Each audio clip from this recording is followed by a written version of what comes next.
Sounds like we're coming in hot today. We're coming in something. Red leather, yellow leather, red leather, yellow leather. Red leather. I'm trying to remember the other ones. Yeah, like I said, the only vocal warm-ups I'm familiar with are ones for singing, which do work if you're going to speak too. But like, me over here going "ma me me mo moo" over and over again, like Okay. do a bunch of arpeggios just to get ready to go. Sure.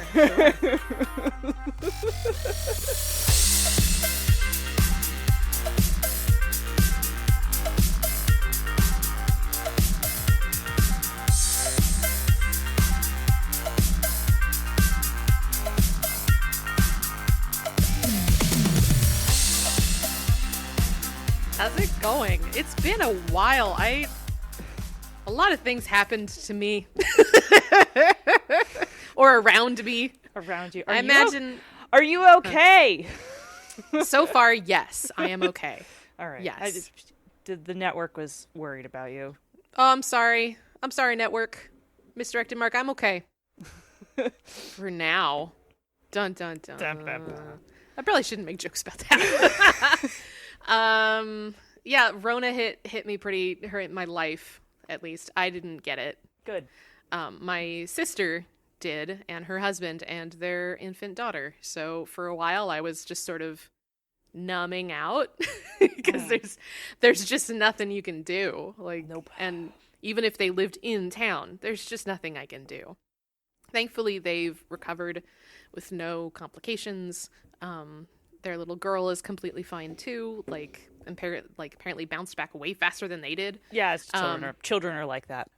Yeah. So they're 100%. The world's been on fire for like a little bit. I don't know if you noticed. I did notice. If you looked outside or... I mean, the world Twitter. doesn't get caught on fire here because our air never gets that dry. But metaphorically, and you're like pretty close to ground zero of shit catching on fire. Metaphorically, yes. Metaphorically. Yeah. Not literally. Literally, some things have been on fire because it's 2020. It's hell year. Mm-hmm. I received a delightful gift to myself in the mail yesterday. Oh, yeah? The day of the day they called the election. When was that? Friday? I don't know. It was approximately 7 years ago. It was. It was a decade and a half ago. This went viral, so I'm sure a lot of people know what I'm talking about. An artist was like, I'm coping with this roller coaster of emotions by making a t-shirt, and all of the sales will go, like, all of the profits will go to basically into the campaign funds for the 2 Georgia runoffs that are happening in January. Mm-hmm. And this t-shirt managed to raise about $28,000 before the artist had to be like, I need to stop. This is becoming a tax nightmare for me. So I am now the proud owner of a safety orange t-shirt featuring Gritty riding a riding lawnmower and the Four Seasons Total Landscaping logo.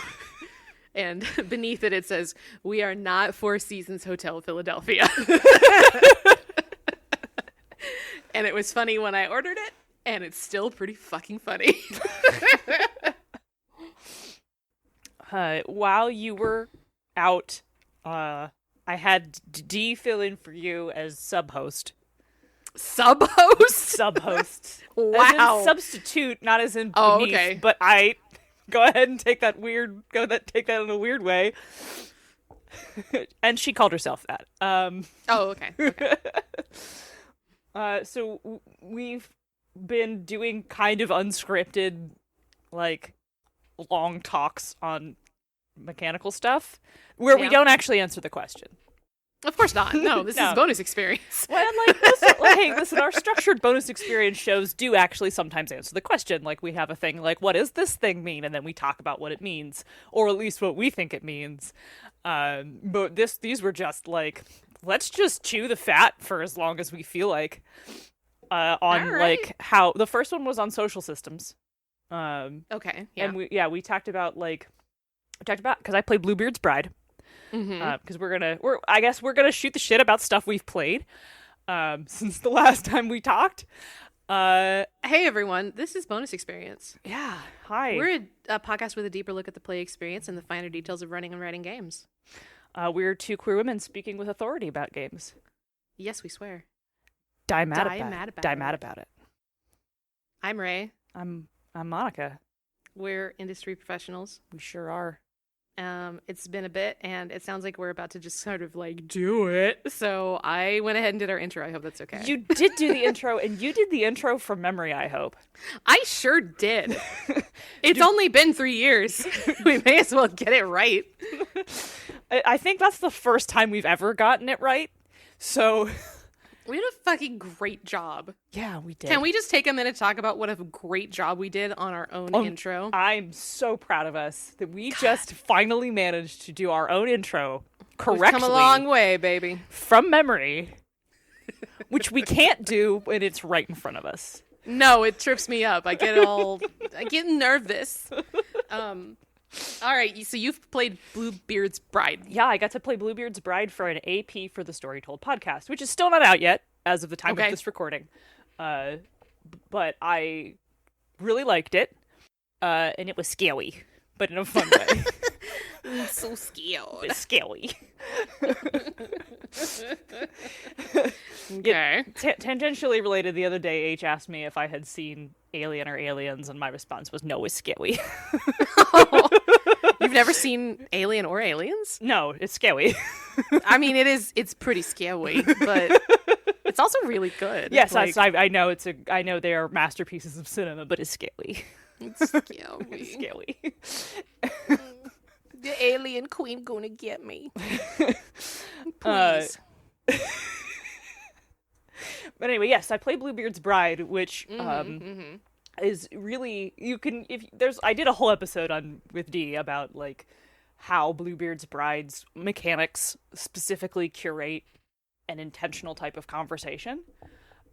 Because like, let me just rehash some of these things for Ray that anybody who's listened to that episode has already heard. But this is a recap episode. It's a recap episode slightly. So like,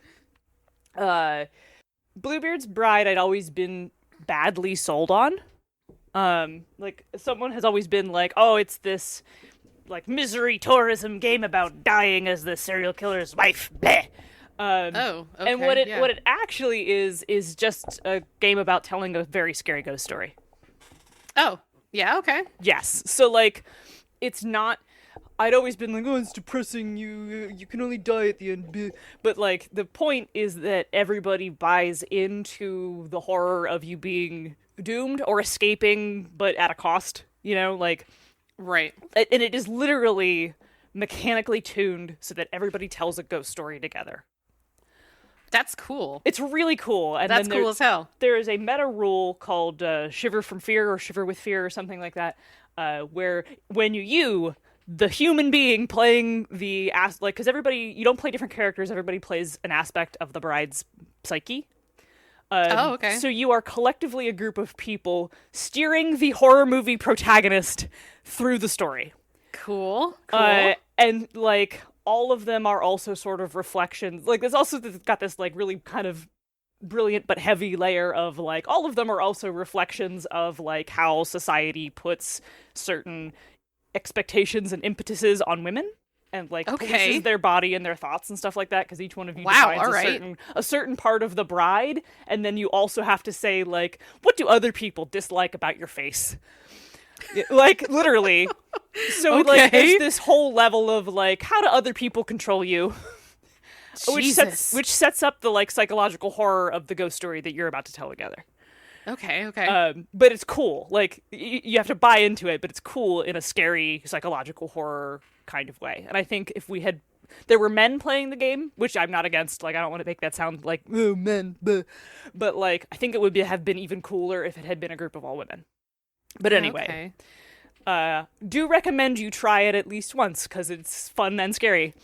And so, like, each one of you is playing a fraction of this bride's psyche, and I decided that I was playing the witch, which is supposed to be, like, sort of the more rebellious, like, women who are smart or like ambitious or whatever are witches, right? Like, Yeah. So I decided I was the hoe don't do it part of the part of the bride psyche, which everybody else was like totally bought in that I was going to be the only person who was like, this is a bad idea and we shouldn't do it, and be that like just that voice in your head that's like, hey, don't go down the dark alley, dipshit, and then you do anyway, which was fun as hell. And I can't wait to hear how that plays out. So like all of you play this, and then there are specific rules for how like up to 6 people share the narrative when all of you are literally playing one person. Yeah. Okay. But one of the I was talking about Shiver with Fear before I derailed to talk about other things. So when you, the player, are scared, or the GM of this game was like, because a couple people were like, I'm not really the sort of person who gets jumpy during a story, so like I may never actually be scared. And the GM was like, okay, well, then you should use this move and basically buzz in whenever you are excited about how fucked you are. Okay. Which is great, right? Like, that's so fantastic. So you basically, when you shiver with fear, you're basically like, whoa, I'm scared, or oh my god, we're so fucked. And you basically are like, I'm shivering with fear, and you like buzz in basically, and the GM stops and then asks you what you think is about to happen, and then makes it worse. That's how that, which is a fantastic ghost story move, right? That's fucking great. Yeah, isn't it though? So then that whole episode with Dee was talking about how can we learn from, and literally every move is just intended directly to get you to be scared and to like talk about things that are scary. And to direct all conversation towards things that will spook you. And then it was that whole episode was about like, how can we take the idea of rules that specifically direct conversation and port that over into something more traditional, like Exalted or like Storypath. Okay. And there's a whole bonus content where we actually design how to do that in Storypath. So become a patron and download that episode. That sounds great. I can't wait to hear it. I hear you also ran some Exalted Essence playtests at Metatopia. I did. How'd that go? I just finished reviewing the feedback forms. Okay. I think like, all right. So let me see what I can say without revealing too much on the air. So, generally, my impression overall is that we're in a pretty good place. There are some rough edges that still need to be buffed out, but they are not on a core system level. For example, I don't need to rewrite combat. Let me just put it that way, like, or social interactions. At worst, what those need to do is have perhaps a better run up to how to use them. Or like some sort of printable, like really digest version play aid that like. Hang on. Sorry. Okay. For some reason, my headset is also connected to my phone. So my phone just rang and I didn't catch what you said because my headset was like, hey, your phone's ringing. Oh, okay. So you said like a printable and then cut out. Oh, okay. Some sort of like play aid or like cheat sheet or something that you could print out or pull up on your PDF or whatever. This like, here is the super digest version of how we get to where we are. Like, okay. Some sort of guidance in the form of like cheat sheets or charm cards or summaries or whatever. Like, some sort of bridge between brand new person and a bunch of rules. Because while Essence is streamlined 3rd edition, it does not magically have like fate accelerated level rules. And I think if it did, it would be lacking something. Mm-hmm. So we are still firmly at our promise of like Chronicles of Darkness level of crunchy, okay. which has always been the stated case. I mean, I guess even Fate Accelerated has like printable cheat sheets, so that's not Yeah. too tall of an order, I think. Yeah. I just meant that, like, Fate Accelerated is always sort of a bad comparison, I think, because Fate Accelerated trims things down so much. Like, Fate Accelerated has, like, 4 rules. Okay. It's not, no, okay. It's a little more than that. It's a little more than that, but, like, it gets rid of the whole skill list, it breaks everything down into approaches, and then it's sort of just, like... It massively simplifies stress and consequences. Right, it's sort of like, here's, you know, here are all the... We basically rolled everything into these approaches, like... There's still stunts, but, like, everything is just sort of the, the 6 basic things. Create an advantage, overcome, attack, defend, the other 2. Oh, the 4 options are... Yeah. Create, overcome, attack, and defend. Attack and defend, right. Okay. For some reason, I thought there were 6. Right. I don't know why you thought that. I don't know why I thought that either. Hang on a second. All right. I am still technically working. Anyway, what was I talking about? Essence playtests. Right. So, I think it's just a matter of making approaching the information more clear. Because from my personal perspective, I think all the systems are exactly where I want them to be. I am not particularly interested in rearranging them at this point. Yeah. I think the only thing, like, that gives me some concern, but I'm not interested in changing the way it works, is that, like, what Essence does is present this really cool base framework that's very simple, right? Yes. Like, here's how this thing works. Boom. And then it's like, here's 10 more things you can add to it. Right, kind of an a la carte. Like, right. If you wanted to do this, add this on. Right. The whole thing is very a la carte. Like, here's the basics of combat. Here's 20 more things you can add to it. Right, Which, yeah. if you are trying to eat the buffet all at once, it's going to feel like too much. And what I discovered, because I intentionally ran a fight that was sort of too hard, because I wanted to see how that would happen, is that what happens there is that you actually need to know everything that's on the menu. So don't do that to people who are new. I mean, yeah, okay. And now there's a thing in the storytelling section that says don't do that to people who are new, because it's not like this fight is unwinnable. It's that you have to know what the tools in the toolbox are, right? Right. It's going to be strategically advanced. Right. You have to really know the system. Right. Which kind of related, how easy is it to tune fights for people the way we have it all set up? It's very easy. I think. Is it easy going into it knowing, okay, this will be an easy fight. This will be a challenging fight. This will be an impossible fight. Yeah. I think that's pretty straightforward. I have not gotten a chance, honestly, to test that too strenuously. I ran a test on Friday. I ran a test on Saturday. For my Saturday test, I used our rules and built antagonists from the ground up, because I always prefer to do that as opposed to take something out of the book.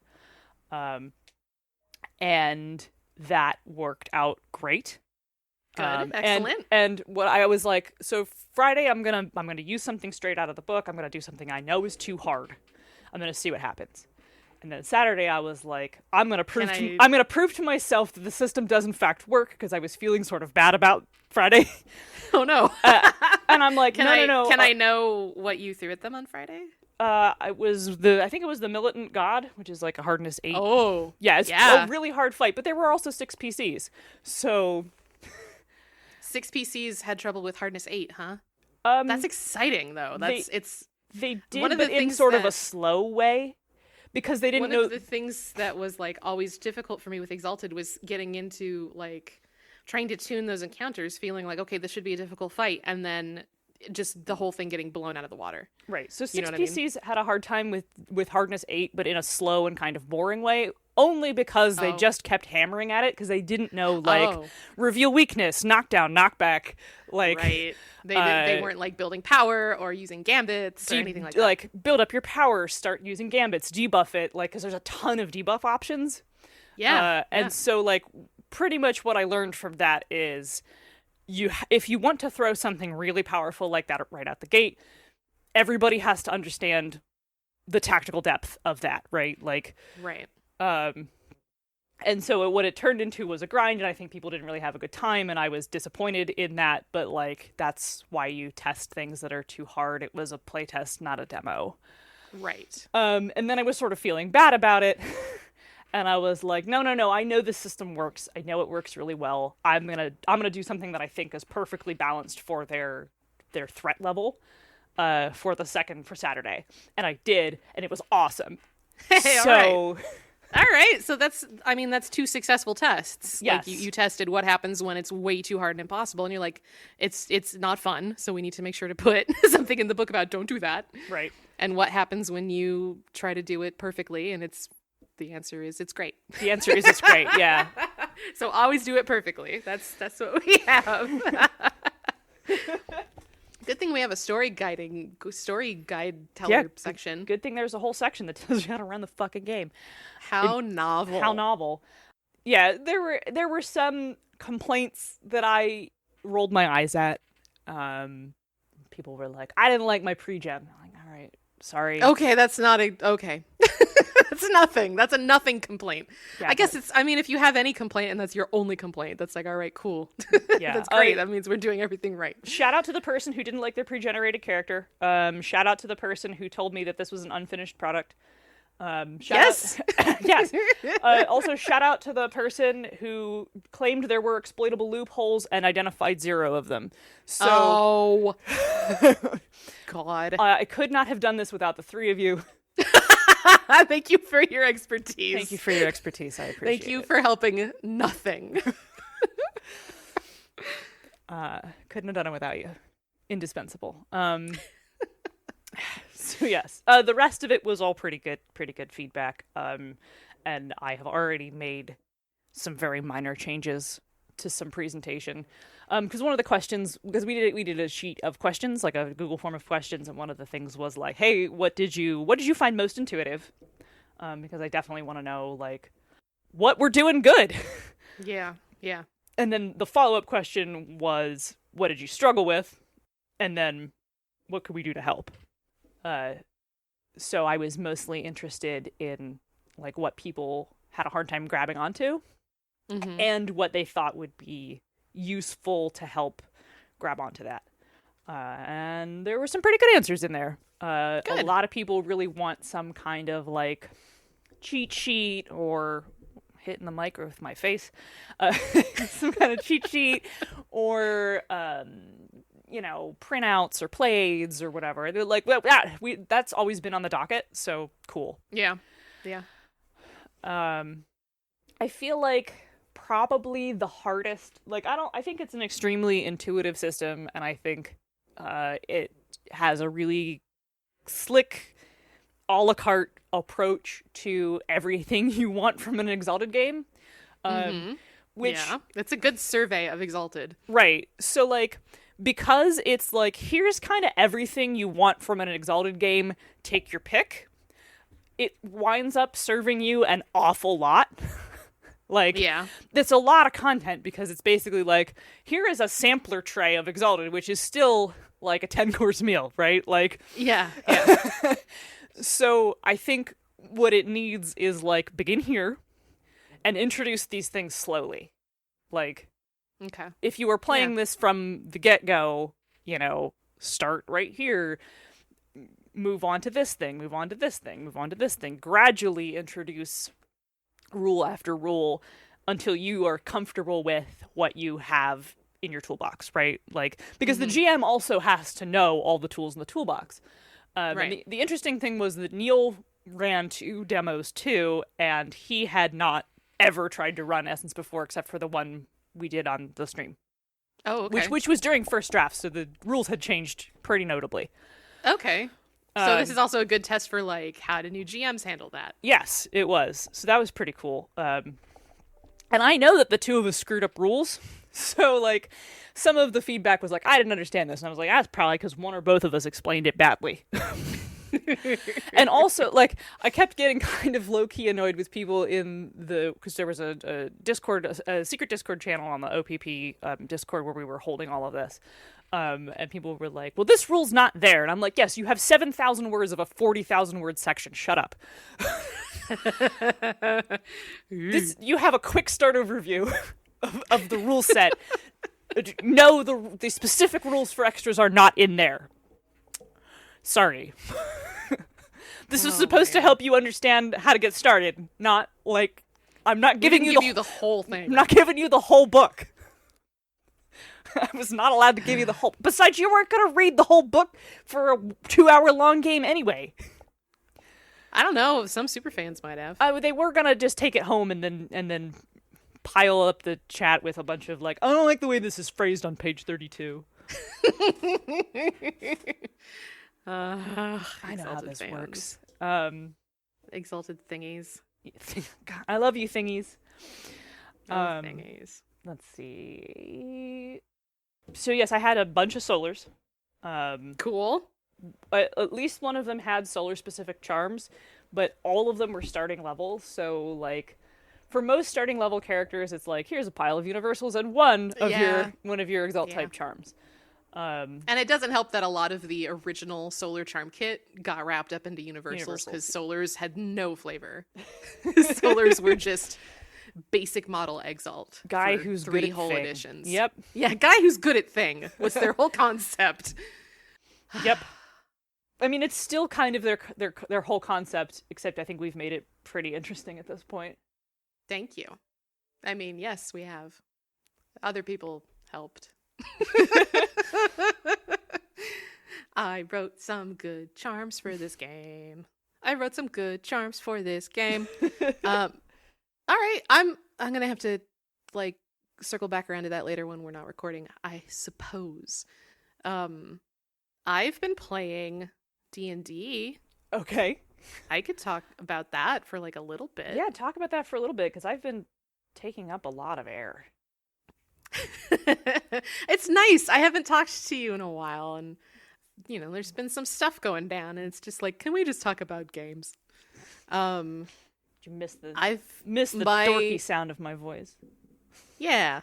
My husband's been running the Icewind Dale campaign over Roll20, and this is supposed to be the module that's like, everyone's like, oh, it's so hard, oh, it's so difficult, ooh, the GM's gonna have. He hasn't been having like any trouble with it. Like, he's doing a great job. So I don't know why everyone's like, it's so hard and complicated, but it, you know, it's great. And we have like the module specifically like made for Roll20, so it comes with, I didn't realize how robust the Roll20 D&D modules were. It comes with literally everything. It has all the maps, all the tokens, all the compendium entries. It has, and everything is already pre-programmed with the dynamic lighting, and it's just really well done. And we just pop in a Discord with the jukebox and queue up like some fucking Game of Thrones music, and we play Dudes in the Frozen Wasteland. It's been pretty great. What are you playing character-wise? I am playing a fighter warlock. She's only got one level in fighter specifically, so I could get great weapon fighting. And now I'm taking the rest in warlock. So like, I'm basically playing like a heavy melee warlock, which is, I'm really interested. I've had this build like sitting around for forever, and I'm really interested to try it out. We also have she's a human. Okay. I play humans in D&D because, you know, I like them. it's I don't know, it's weird. I can't explain it. I like playing humans. Because everyone else around me will play something wild. We have a Goliath rogue. Okay. He's like 10 feet tall. Excellent. He's very good at what he does.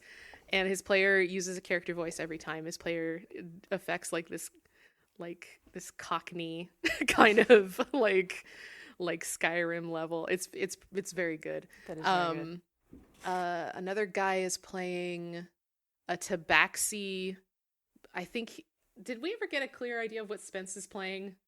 Is he just a straight paladin? Because he also has some roguey types. He's just a tricksy paladin is what he is. He's a Tabaxi paladin, so I guess, tabaxi, lawful tabaxi have their own, like, quirks about them.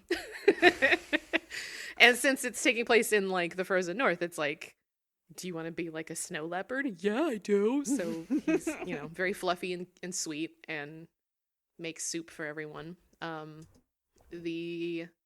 else do we have? We have a human barbarian who I think is going to multi-class into something late. No, he's a human fighter who's going to become a barbarian, I think. And then we have a shifter ranger who's a doom stalker or doom hunter, gloom facer. Face gloomer. The face gloomer. Gloom stabber. She's a raccoon shifter, so she's like a big chunky boy. It's I didn't realize that ranger subclass was so good. Like, she's constantly out damaging the rest of us. And so basically we have no pure spellcasters. We have no pure healers. We're going into this very difficult, like, do it. We die like grown-ass adults. Yes, it's been great. It's been really intriguing, and it's a little bleak, but like the way that the campaign is written and the way that G is running it, there's like these really like neatly paced little bright spots, so it doesn't feel like everything is frozen, we're all gonna die. It's like everything is frozen, we're all gonna die unless. So we're constantly bouncing from like unless to unless. Last session we fought a hag who was like eating people, and you know how as one does. Hags eat people, and it was like a cool moment of like everyone getting to kind of flex their personality or their moralities, because the hag like stops before we kill her to beg for her life and try to be like, listen, if you let me go, I'll give you this treasure and I won't eat anyone anymore. So it's everyone getting a chance to be like, all right, she's no longer fighting you. Do you still continue the fight? So we all got to flex our own versions of whether we pity her or whether because my character was like, oh, okay, if you feel remorse, then, lay down your weapon and bare your neck and I'll send you to the afterlife in a quick and painless way. like, all right, cool. I'm glad you feel remorse. I'm still going to execute you for your crimes. But yeah, it's been really great. I know everyone is like has got to have dipped their toe into Roll20 at this point, but if they haven't done the modules yet, which like are pretty pricey on the surface, but they literally come with everything you need to play the game. You don't have to build anything unless you're someone like me who loves to make custom macros. It's got like every art and sound and effect resource you could need. So this episode brought to you by Roll20. If only. Wouldn't that be something? I mean, we probably could ask. Hey. Asking's free. I think that's it. I've been playing... I was playing Pokemon for a little bit. I was doing a Nuzlocke run of Shield, having never played Shield before. So that was going great. I was enjoying your tweets about it. My first attempt, I got to the fire gym, got completely trashed, just decimated, had to start over. And then Ewan started getting, like, really into it. So Ewan's been like, when are we going back to it? Because I just beat all the gyms. So now I have to prepare for, like, the next, like, the semifinals or something, but also the story mode. And it's starting to really, like, it's starting to get grim. Like, there's Pokemon that I've had for a long time that have, like, died in a gym battle, and I'm like, how am I going to continue without that Pokemon? And Nuzlocke is a very interesting and fucked up way to play Pokemon. I don't think I recommend it to just everyone, but it definitely makes it harder. I guess that is for sure. That's the point, right? Yeah. Let's see. Have I been playing anything else? Oh, and Destiny. There's a big Destiny content drop. Yeah, I saw. I've seen your tweets about that too. It's exciting. There's so many new space gays. I don't remember the actual name of the game. We keep calling it the Kirby Friends game. We got the newest Kirby on the Switch, where Kirby can make friends with the enemies instead of just eating them. I didn't know there was a new Kirby game. I don't know that it's new. It's new-ish. It is the newest one. I don't know when it came out, sometime this year, last year. But we wanted a multiplayer couch co-op game that required zero brain. And so we're playing Kirby, whatever, something friends, super friends, epic friends. It's literally like some adorable title like Kirby's Epic Friends or something like that. Kirby Super Best Friend. Kirby Super Best Friend Party Time Adventure. Where you literally Kirby and you can hit X and he holds up a heart and then he throws it at an enemy he could otherwise take a power from, and then they join his party. He just throws it at him. Yep. Like, and then they're like, beans him with it. Cool, we love you now, and then they join him. And you can also recruit mini bosses as your friend, and then you can play up to 4 people on the Switch, and everybody can play a member of the party. That's adorable. It is adorable, and it's a Kirby game, so it requires 2 brain cells. And I always feel somewhat chagrined when I screw up platforming in a Kirby game. Because he can just fly. There's no reason to ever fall off the level. And yet I have done it a few times.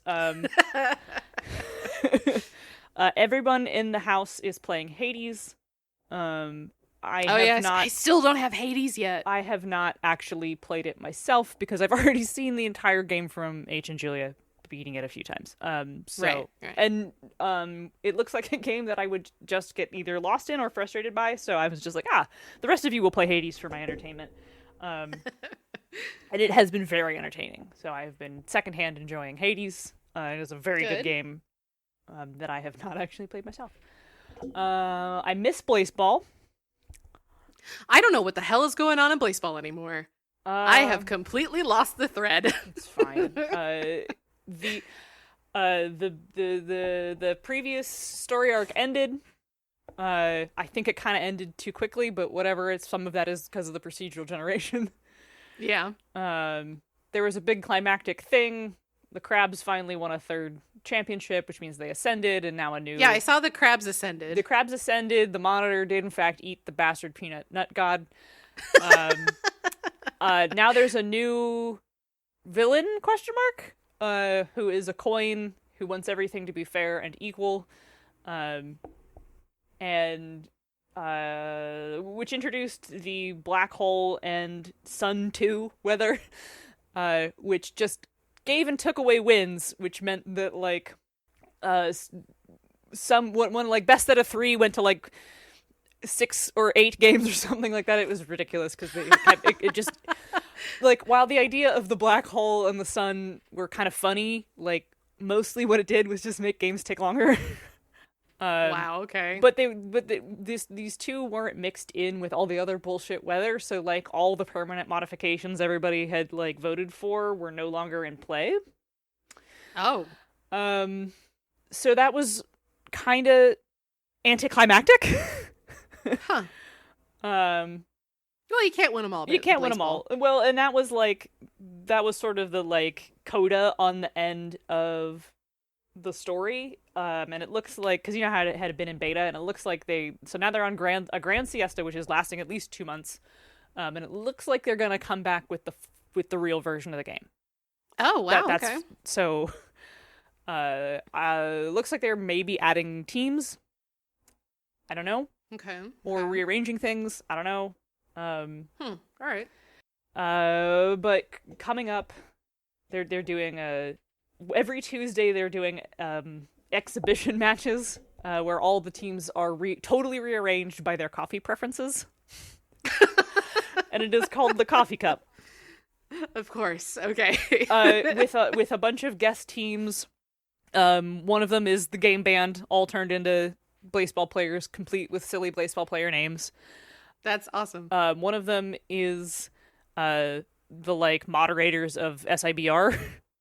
Yeah, I saw that they got their own team. They're like the Data Witches or something. Witches, yeah. Yeah. I think one of them is the Wiki people. Oh God, really? There's basically 4 bonus teams. One's the game band, one's SIBR, I think one's the Wiki, and I think one's artists, which seems a little unfair. There's a lot of artists. Yes, exactly. That one I have a little bit of a problem with. All right, well, it was fun for like the first month. Now I have no idea what's happening, and it's like every now and then I'll see Blaseball scroll by, and I'll go, "Good for them." Maybe when they come back with the release level, what's the word? When they come back with the release candidate? Yeah, 1.0 or or whatever. Yeah. Yeah, I'm kind of in the same boat.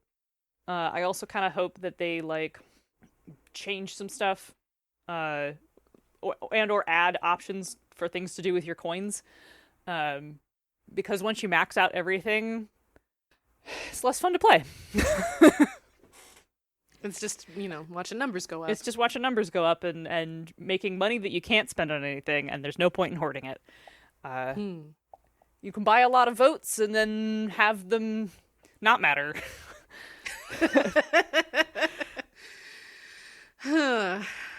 For a while there, I was playing a little personal mini game where I made an account specifically just to earn coin, and then made sure I had enough coin at the end to flute a bunch of times, and then just give out votes to people. Oh, that's sweet. And be like, here's all the teams, because you can only kind of be on one team at a time on the website, but there's nothing stopping you from hopping around on teams on the Discord. And so there were a bunch of other teams that I thought were cool, but also you can only hang out in one team chat at a time on the Discord. So it was like, Moist Talkers, do you want 500 votes? Here you go. Breath Mints, do you want 500 votes? Here you go. Fridays, here's 500 votes. Like, what are we doing? Here you go. And then I had way more fun being like the weird vote fairy than I ever had just playing for one team. The vote fairy. Leaving votes under the pillow. Vote fairy. Ding. So I feel like enjoying Blaseball is what you make it. And the less I cared about being involved in fandom shit, the better it got. Yeah, the fandom's getting big and weird. Yeah, it is. Weird in a bad way. It got big and weird fast. Yeah. It got big and weird real fast. And like any other big fandom, it's like, we now have BNFs, so that's cool.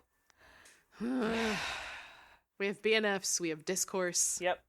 And now I am done. Yep. And now I leave. Yeah. When people are arguing over the canonicity of things, I'm like, I'm done, because there actually isn't any. Yeah, this is stupid. Bye. Yeah, this is stupid. Bye. I'm gonna enjoy this on my own time, because the emergent narrative that I have created in my head from these random numbers and events is just as valid as anything else, because there is no canon. Fuck off. Yeah, exactly. Yeah. I've been wanting to do an all-out Blaseball episode for a while, because I had some strong feelings about the way it played, but that was a while ago. And I don't know if I still feel the same way. I feel like we just sort of distilled it down into the last 10 minutes. We kind of did, yeah.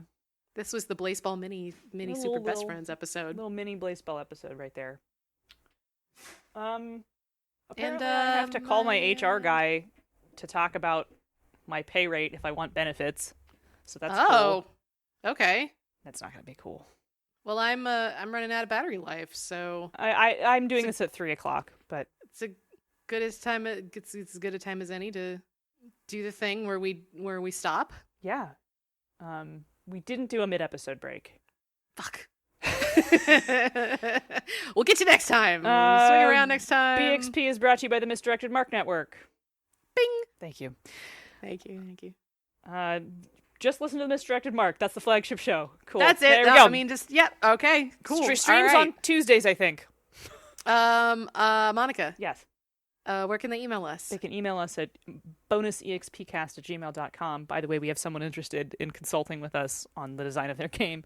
And they've given us $100, so we need to do that. Follow us, subscribe to our Patreon. We have cool rewards tiers. Yeah, if you give us $100 Patreon.com/BXPcast, right? Yes, it is. No, I think. It's Patreon.com/bonus experience. I don't remember. How do I not know this yet? I don't know it either, but you can look up bonus experience just by searching on Patreon and you will find us. I'll break it in. I'll edit it in. You'll hear BXP, you'll hear Patreon.com, and then my voice in a completely different experience.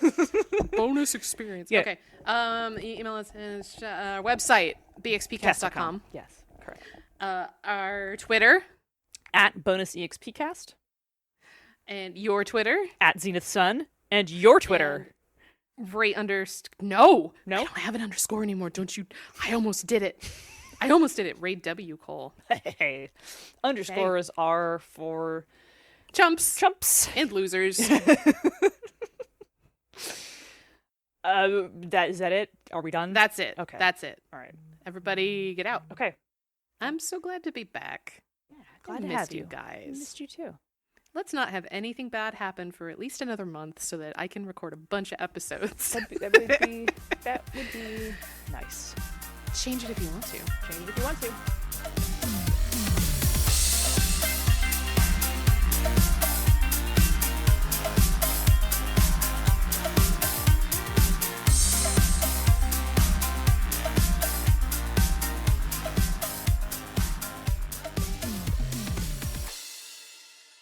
Bonus Experience is written and produced by Monica and Ray, and edited by me, Margaret.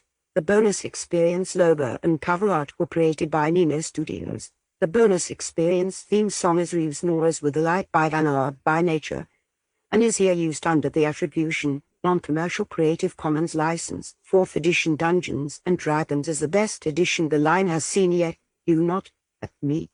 And thank you for listening.